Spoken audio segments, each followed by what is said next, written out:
Selamat siang buat kita semua. Kami dari kelompok Omega akan memaparkan hasil diskusi kami dari beberapa pertanyaan yang ditugaskan kepada kami. Pertanyaan yang pertama,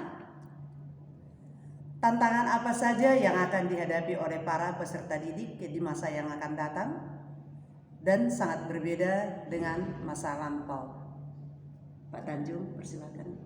Perkembangan ilmu pengetahuan, khususnya teknologi, saat ini bisa kita amati dengan begitu cepat. Kita ambil contoh yang sederhana, HP Android. Hari ini muncul yang baru. 1 minggu kemudian akan kita lihat lagi produk yang baru dari perusahaan yang sama. Hal ini memberikan gambaran kepada kita bahwa teknologi perkembangannya sangat cepat. Nah, kemungkinan di masa yang akan datang peran manusia akan digantikan oleh robotik, seperti pada bidang kesehatan, pertanian, jasa. Dengan hal itu, kemungkinan lapangan pekerjaan akan semakin terbatas bagi generasi muda di masa yang akan datang. Jadi kata kuncinya adalah bahwa tantangan terbesar bagi mereka adalah terbatasnya lapangan pekerjaan. Oke, kita masuk pada pertanyaan kedua. Apakah cara belajar tradisional dengan pola guru ceramah di depan kelas, diberi PR, ujian saja cukup untuk menghadapi tantangan masa depan? Dan mari kita bandingkan dengan cara belajar Vicky Naki. Silakan Pak. Iya, belajar ceramah. Umumnya bangsa ini masih menggunakan itu. Tak terkecuali saya ataupun teman yang lain masih menggunakan itu untuk beberapa saat. Nah, kalau ditanya tadi, apakah cukup dengan metode ceramah mengatasi tantangan masa depan? Tentu jawabannya tidak. Kenapa? Karena dengan ceramah, guru aktif, bahkan super aktif, sementara siswa hanya pasif, hanya mendengarkan. Itu umumnya. Nah, kalau itu yang kita lakukan, tentu daya pikir si anak tidak akan berkembang. Ketika itu tidak berkembang, daya kreasi, inovatif si anak pasti akan terkubur.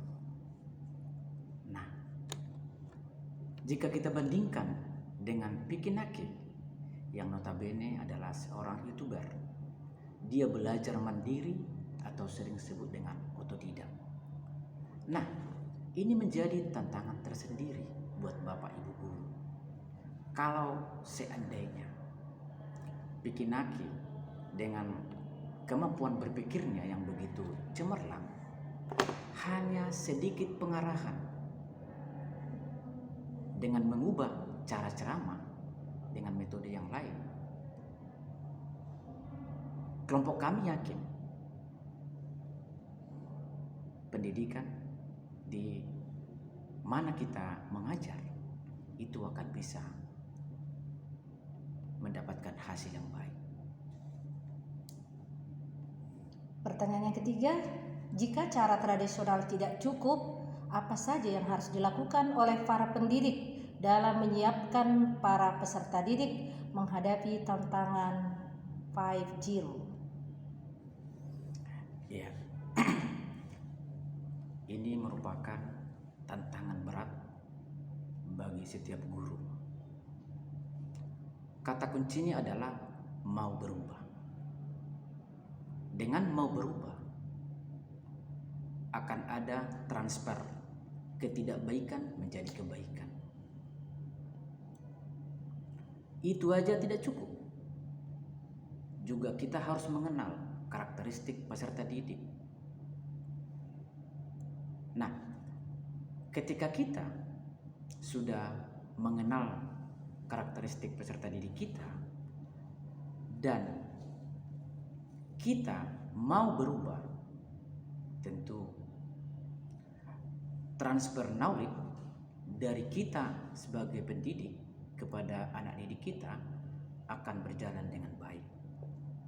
Jadi menurut hemat kami, kata kuncinya adalah mau berubah, mau memberikan hati, mau melihat, mendekatkan diri kepada peserta didik. Salah satu solusi yang bisa menjawab tantangan bagi diri si anak di masa yang akan datang. Sekian dan Terima kasih. terima kasih.